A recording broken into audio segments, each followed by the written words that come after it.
तो उनके चेहरे पे हल्की सी। मैंने कहा अम्मा जी आपको कैसे मालूम चला? कह रहे बेटा टीवी से मैंने देखा, वो अशोकनगर में, अशोक विहार को अशोकनगर, वो अम्मा इतना जानती है। मैंने कहा अम्मा आपकी कितनी उम्र है? अम्मा ने कहा बेटा जब मैं 1-2-3 साल की थी तो देश आजाद हुआ था। मैंने कहा अभी आपकी पेंशन 2500 रुपए मिलती है, मोदी साहब दिल्ली में सरकार आने पर, भाजपा की सरकार आने पर आपको 3000 रुपए देंगे। तो उनके चेहरे पे हल्की सी मुस्कान आई। मैंने कहा आपके इलाज के लिए जो राष्ट्र में केंद्र की सरकार 5 लाख रुपए का जो इंश्योरेंस दे रही है, आयुष्मान भारत योजना, वो अब दिल्ली में सरकार आने पे 5 लाख और बढ़ जाएगा। उन महिलाओं ने मुझे पुचकारा, आशीर्वाद दिया, मुझे नहीं दिया। ये आशीर्वाद के हकदार माननीय प्रधानमंत्री जी आप हैं। उन अम्मा का आशीर्वाद आप तक पहुंच गया है मेरे माध्यम से।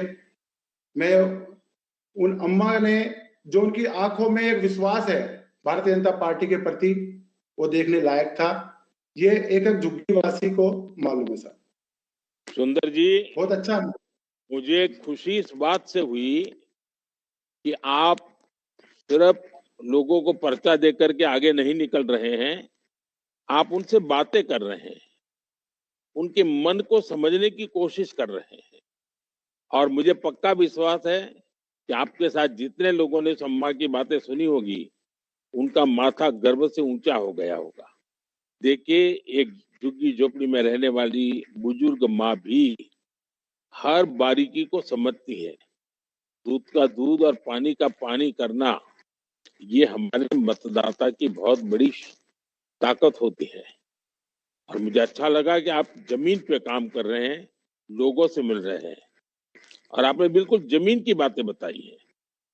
दिल्ली वाले आप वालों की आपदा और उनके झूठ, उनके फरेब अब उब चुके हैं जी। पहले कांग्रेस ने और फिर आपदा वालों ने, आपदा ने दिल्ली के लोगों से बहुत विश्वासघात किया है।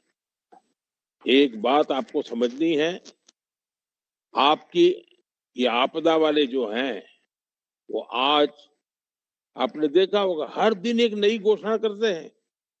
क्यों करनी पड़ रही है? पहले के चुनाव में तो ऐसा नहीं करना पड़ा था।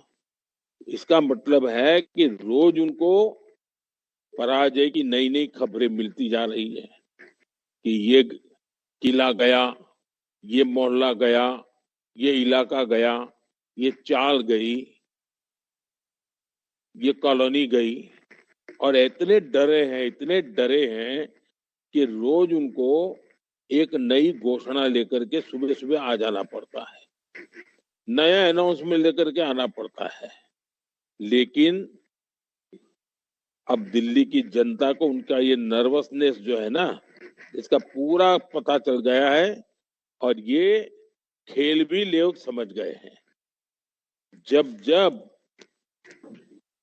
ये आप और उसकी आपदा, आजकल नारे बुलवाते हैं, कहते फिर आएंगे फिर आएंगे, तो लोग कह रहे हैं ये फिर खाएंगे, ये फिर खाएंगे। उनका आवाज निकलते ही अंदर ऑडियंस में से आवाज आती है, वो तो कहते फिर आएंगे फिर आएंगे, और जनता बोलती है फिर खाएंगे फिर खाएंगे।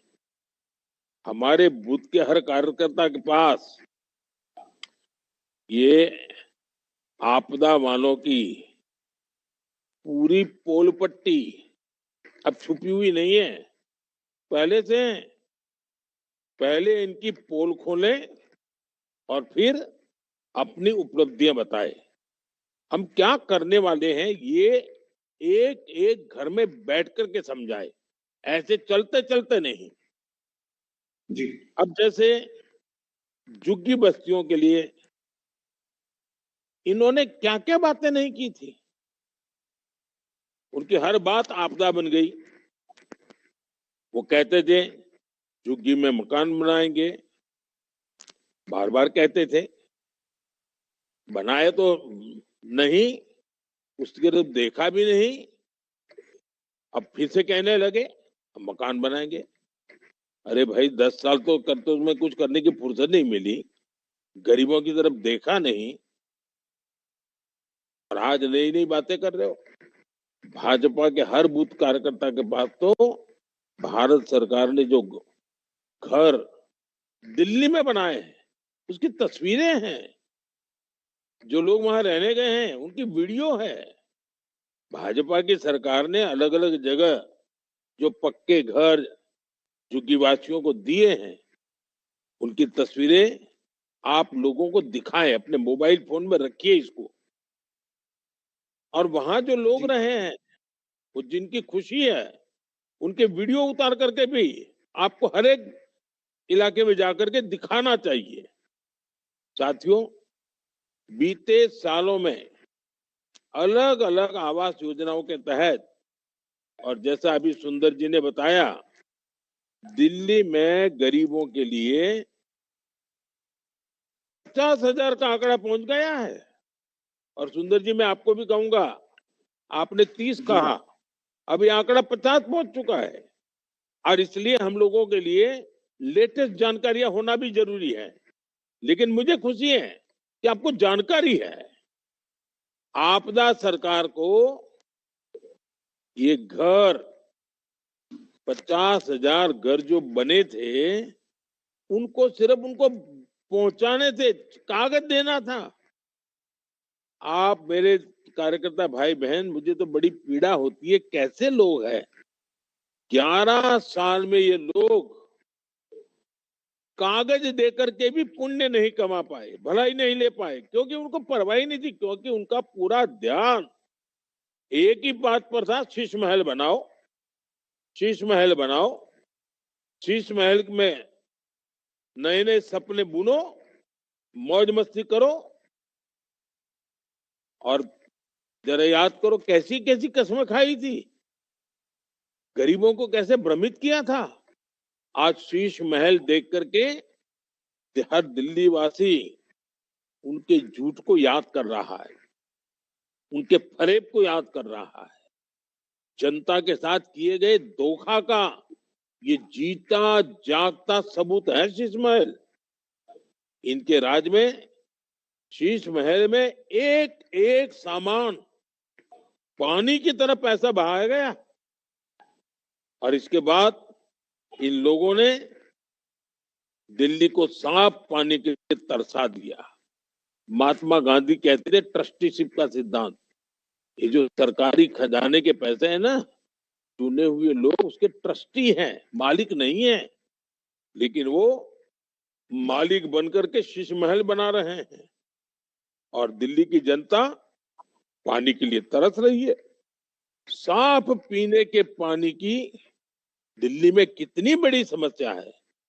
आज दिल्ली में पानी माफिया, टैंकर माफिया फल फूल रहे हैं, और दिल्ली वालों के बाल बच्चे गंदा पानी पीने के लिए मजबूर हैं और बीमारी के शिकार हो रहे हैं। ये सब आप वालों की आपदा नहीं है तो क्या है? भाजपा ने हिमाचल, उत्तराखंड, जम्मू कश्मीर, ऊंचे ऊंचे पर्वतों में रहने वाले लोगों तक, राजस्थान और कच्छ के रेगिस्तान तक पीने का पानी पहुंचाया है। लेकिन दिल्ली में ये आपदा वालों को इसकी परवाह नहीं है।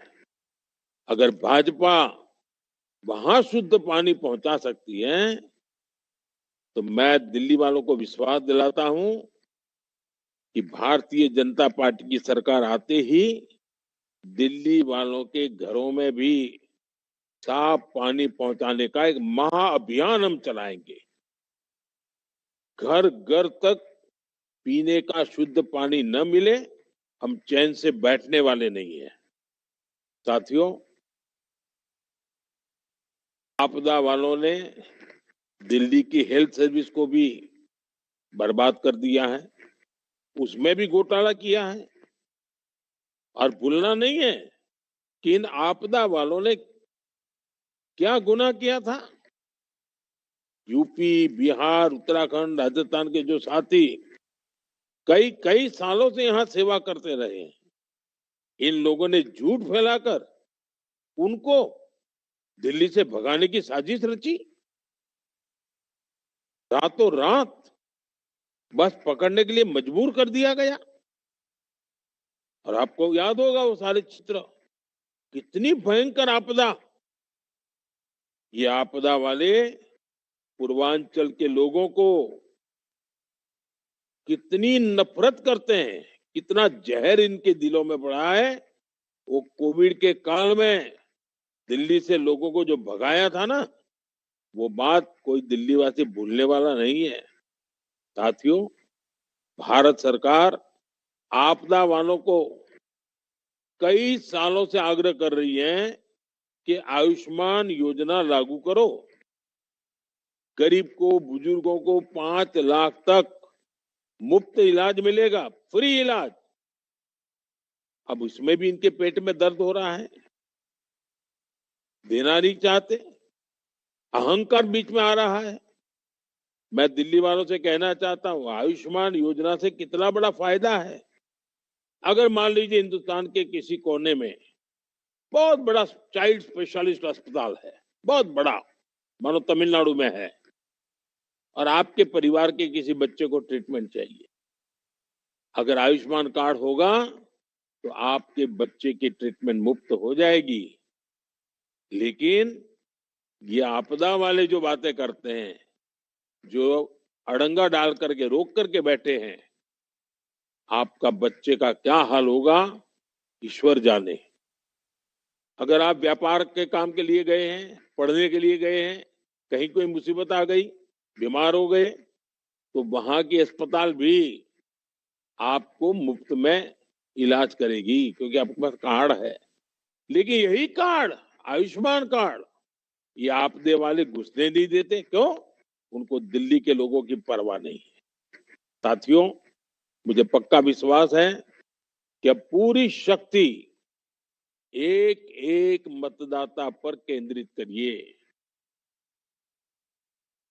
हर बूथ में 10 कार्यकर्ता, 15 कार्यकर्ता, 20 कार्यकर्ता की टोली बनाइए, 2-2 कार्यकर्ताओं की एक टीम बनाइए।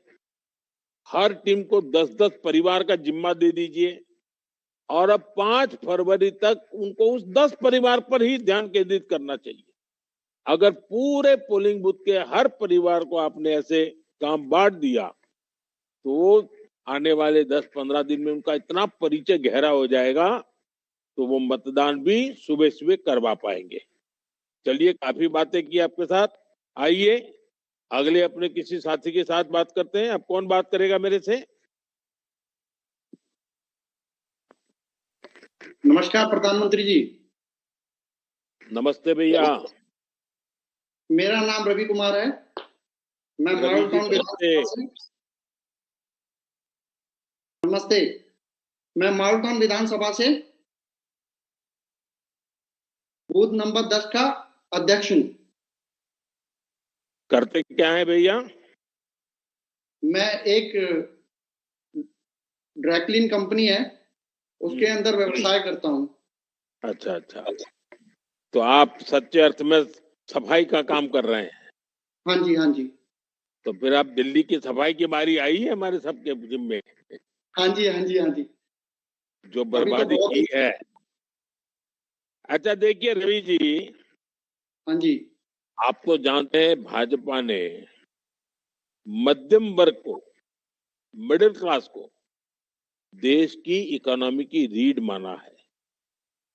हम मिडिल क्लास की एस्पिरेशंस को समझते हुए शिक्षा से लेकर स्वास्थ्य तक हर आधुनिक सुविधाएं बना रहे हैं।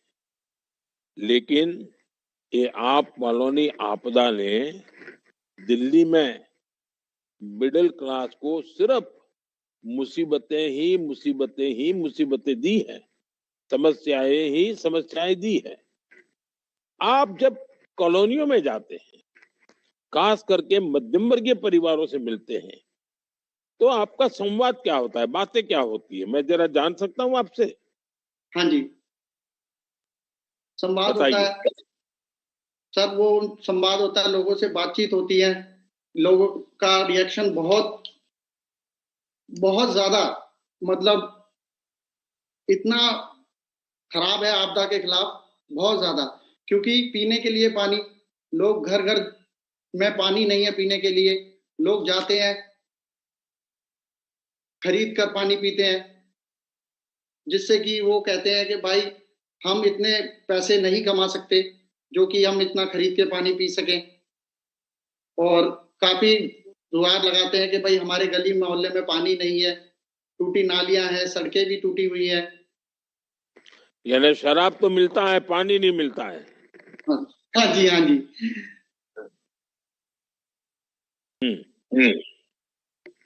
नहीं, सरकार ने जो काम किए हैं वो उनके ध्यान में होते हैं क्या? भारत सरकार ने जो काम किए हैं? हाँ जी, हाँ जी, उनसे तो बड़ी प्रसन्नता मिल रही है आपका नाम सुनकर। और मतलब बोलते हैं तो इतना उत्साहित हो जाते हैं, वो कहते हैं कि भाई मोदी जी को लेकर आओ ना। मैं कह रहा मोदी जी को आप लेकर आओगे, हम नहीं लेकर आएंगे। आपसे बहुत ज्यादा दुखी हैं वो लोग। आपदा में तो मतलब उनको जीना दुश्वार कर रखा है उन लोगों को, झूठ में बका बका कर। और पेंशन भी नहीं मिल पा रही है, काफी सारी समस्या है जिनसे वो लोग जूझ रहे हैं। और ये रोज नया नया झूठ बोलते हैं, हर चीज में फरेब करते, इसका लोगों को ध्यान होता है क्या? लोग इसकी बात की चर्चा करते हैं क्या? हाँ जी, हाँ जी, करते हैं, इसकी चर्चा करते हैं। अभी लोगों को बहुत जल्दी इन्होंने एक झूठ दिया है कि भाई हम 2100 रुपए देंगे जीतने के बाद। आप लोग पंजाब में थे तो आपने वादा किया था 1000 रुपए का, आपने वहां तो पूरा किया नहीं, तो आप दिल्ली में आके कैसा कर देंगे?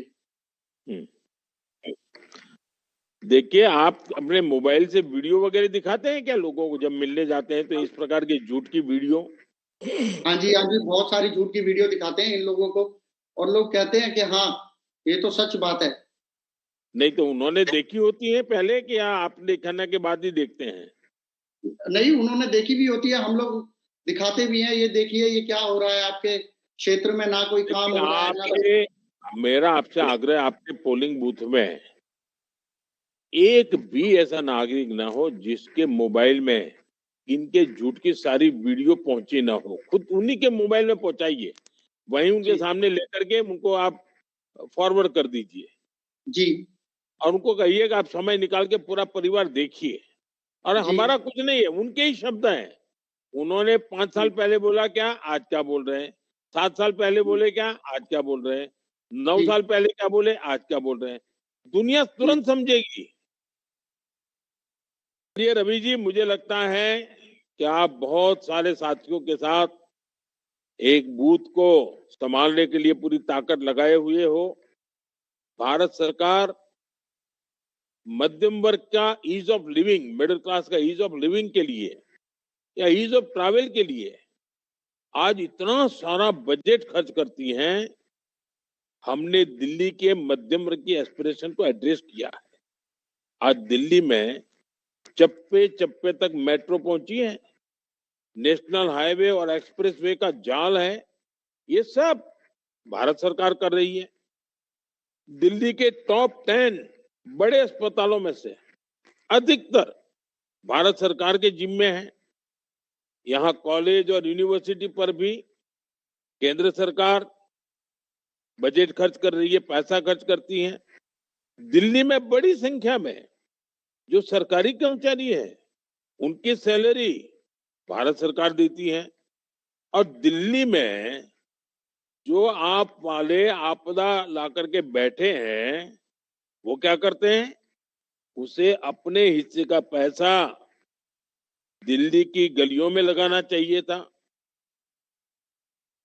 सीवर सिस्टम बनाने में लगाना चाहिए था, पार्क बनाने में लगाना चाहिए था, स्वच्छता के लिए लगाना चाहिए था, पार्किंग की सुविधाएं बनाने में लगाना चाहिए था।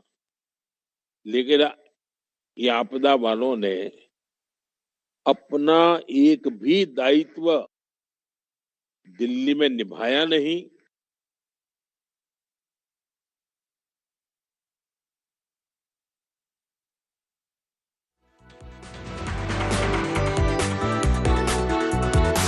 खोलने की बड़ी जिम्मेदारी है और सबूत के साथ खोलना चाहिए। आपके मोबाइल में सब वीडियो होंगे तो आप सबूत के साथ बता सकते हैं। आप अपने बूथ की हर उस गली को, वहां की तस्वीरें खींचे, वीडियो बनाए, जहां गंदा पानी बह रहा है, नाले टूटे हुए हैं, अपने अपने बूथ की खुदी हुई सड़कें, गड्ढे, इसके वीडियो, गंदगी के ढेर हैं, उनकी तस्वीरें और लोकेशन के साथ लगा करके शेयर करें। आपको मालूम है, ये नए नए जब आए तो लोगों को कहते थे कि वीडियो बनाओ, और शीला दीक्षित के कोई भी लोग आते हैं, पैसे देते हैं तो वीडियो बनाओ। आज वो बोलते ही नहीं है, वीडियो का नाम नहीं देते हैं। क्यों? क्योंकि उनको पता है कि उनके पाप खुल करके मोबाइल फोन में चमक रहे हैं। साथियों, बिजली के बिल का कितना बड़ा झटका मिडिल क्लास को लगा है, इस पर भी हर बूथ कार्यकर्ता को, आपदा वालों को एक्सपोज करना है।